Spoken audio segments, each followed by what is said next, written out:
Shalom.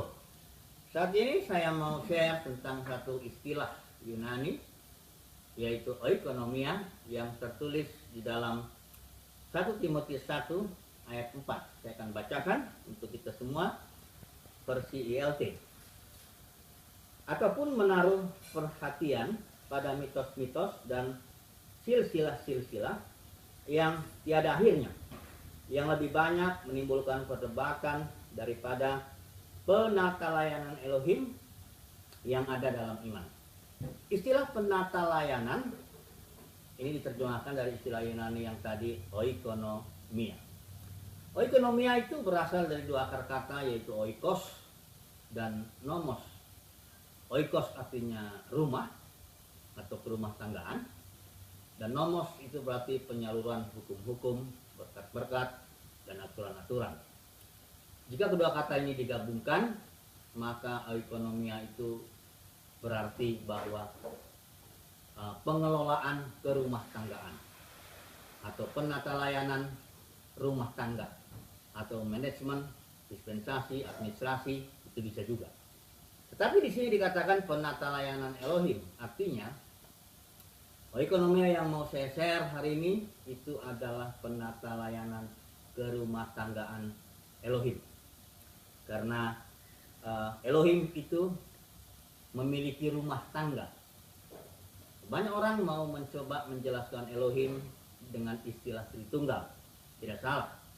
Tetapi saya lebih senang menggunakan istilah keluarga, karena istilah Tritunggal tidak tertulis di dalam Alkitab.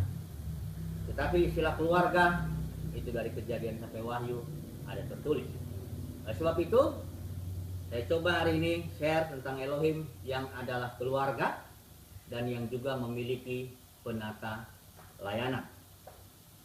Kenapa Elohim adalah keluarga? Karena Elohim memiliki sisi maskulin.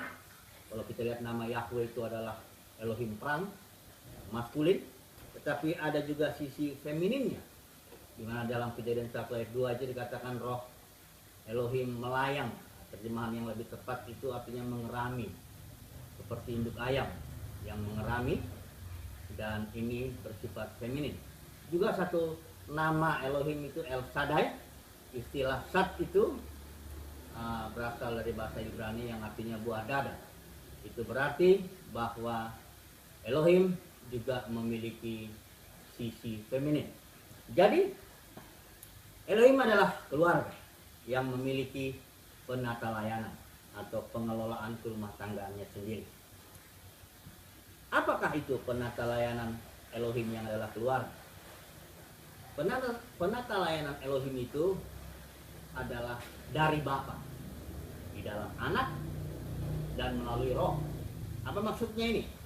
Dari Bapa, artinya Bapa lah yang punya rencana, yaitu menjadikan manusia serupa dan segambar dengan Dia, dan juga supaya manusia berkuasa di muka bumi.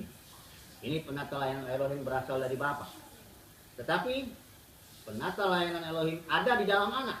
Artinya Anak menjalankan penata layanan ini melalui kematian, kebangkitan, dan kenaikannya ke surga. Sehingga penata layanan Elohim mencakup pemahaman mengenai salib, mengenai darah Yesus, dan mengenai air. Karena ketika Yesus mentombak perut lambungnya, keluarlah darah dan air yang melambangkan Zoe atau air kehidupan. Setelah itu penata layanan Elohim juga dijalankan melalui Roh. Dalam Korintus dikatakan roh ini life giving spirit, roh yang memberi hidup, roh yang memberikan Zoe, roh yang memberikan hidup Kristus kepada manusia. Roh ini terutama bukan memberi karunia-karunia, tetapi dia memberikan life. Demikianlah penata layanan Elohim secara singkat itu berasal dari Bapa, dijalankan di dalam Anak, dan melalui kuasa Roh Kudus. Karena ini adalah penata layanan Elohim yang adalah keluarga, maka ketika diterapkan di muka bumi ini kepada manusia, maka diterapkan juga kepada keluarga-keluarga. Di dalam Alkitab ada 3 keluarga di mana Elohim menerapkan penata layanannya. Yang pertama adalah tentunya keluarga Adam, di mana Adam serta dengan keluarganya, keturunan.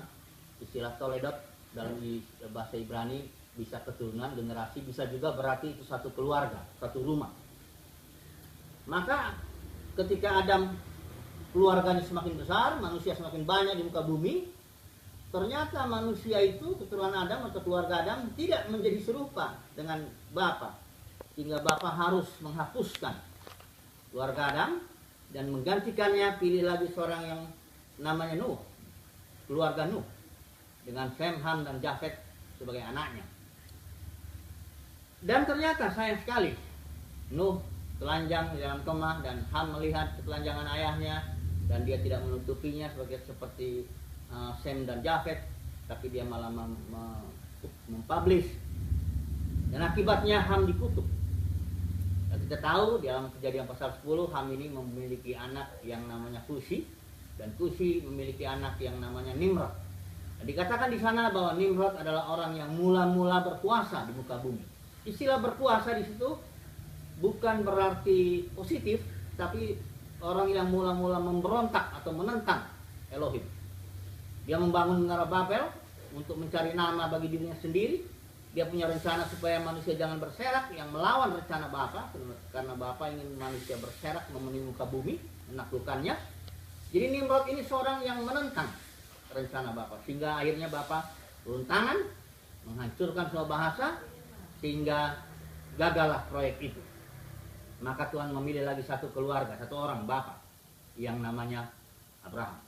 Abraham ini berarti Abram tadinya namanya, itu berarti exalted father, artinya Bapa yang dimuliakan, diganti oleh Tuhan menjadi Abraham, artinya father of the multitude, Bapa banyak bangsa. Karena melalui Abraham inilah penata layanan Elohim bisa berjalan sebagaimana yang diharapkan Bapa. Karena melalui keturunan Abraham yang namanya Yesus Kristus, seluruh kaum di muka bumi diberkati. Karena demikian, tujuan daripada penata layanan Elohim yang adalah keluarga adalah seluruh kaum, bukan sebagian, bukan separuh-separuh, tapi seluruh kaum di muka bumi akan diberkati, akan diselamatkan, akan masuk dalam keluarga Elohim. Maka kita melihat bahwa ketika Yesus mati di salib, dia katakan demikian, apabila aku ditinggikan, maka aku akan menarik semua orang datang kepadaku. Tidak sebagian, semua. Hanya bagaimana caranya? Karena sampai sekarang belum semua orang datang kepada Yesus. Belum semua orang mengakui Yesus adalah Tuhan. Belum semua orang mengakui dia sebagai penguasa tunggal. Tetapi Bapa memiliki penata layanannya, bahwa setelah zaman ini masih ada lagi zaman-zaman berikut. Orang bilang biasa zaman milenium atau zaman tahta Elohim. Dan semua zaman-zaman itu bertujuan pada akhirnya Bapa menjadi semua dalam semua.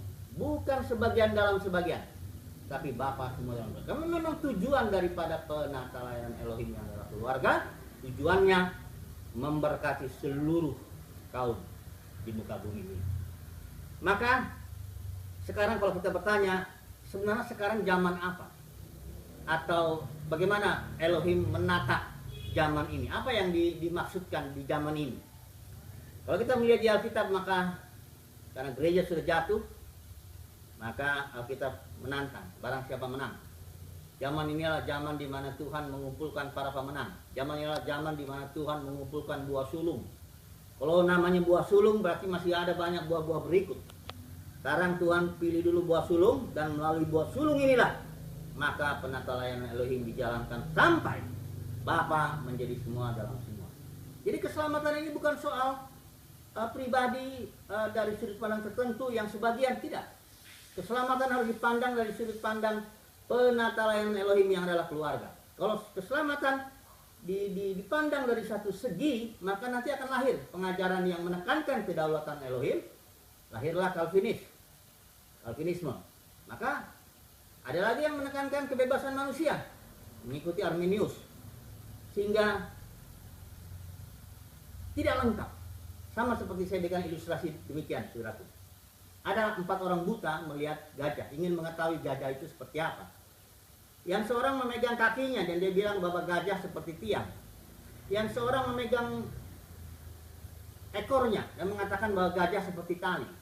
Yang seorang memegang telinganya mengatakan gajah seperti daun besar. Yang seorang lagi memegang punggung pinggir daripada perutnya itu dan mengatakan bahwa gajah seperti tembok. Kalau kita berkata, apakah keempat orang ini salah? Tidak, saudara. Kalau kita katakan apakah keempat orang ini benar? Juga tidak. Kenapa? Kok tidak benar, tidak salah? Ada apa? Kesalahannya adalah karena mereka memandang dari sudut pandang sebagian. Tidak melihat gajah secara keseluruhan.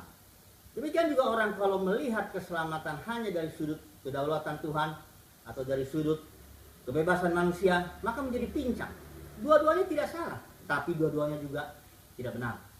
Maka kita kalau mau memahami keselamatan, kita harus melihatnya dari sudut pandang penata layanan Elohim yang adalah keluarga. Sehingga akhirnya kita bisa melihat dengan tepat, melihat keseluruhannya dari sudut pandang Bapa, bahwa semua manusia diberkati, semua manusia diselamatkan, semua manusia akan mengaku, setiap lutut akan berkelut, lidah akan mengaku Yesus itu adalah Tuhan. Maka genaplah Bapa menjadi semua dalam semua. Semoga kita dalam hidup kita sehari-hari, dalam pekerjaan kita, dalam pelayanan kita, dalam kehidupan berkeluarga, semoga kita menerapkan penata layanan Elohim yang adalah keluarga. Tuhan memberkati. Amin.